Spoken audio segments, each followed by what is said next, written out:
किसको बुला रहे हो तुम? किसको बुला रहे हो? जब तक बोलोगे नहीं ना, यहाँ कोई नहीं ध्यान देगा।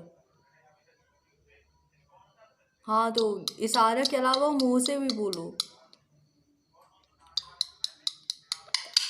ऐसे कौन बुलाता है? तुम बुलाते हो? ऐसे तुम बुलाते हो? कौन लोग सिखाए हैं क्या? बोलो। किट्टू, डांट रहे हो?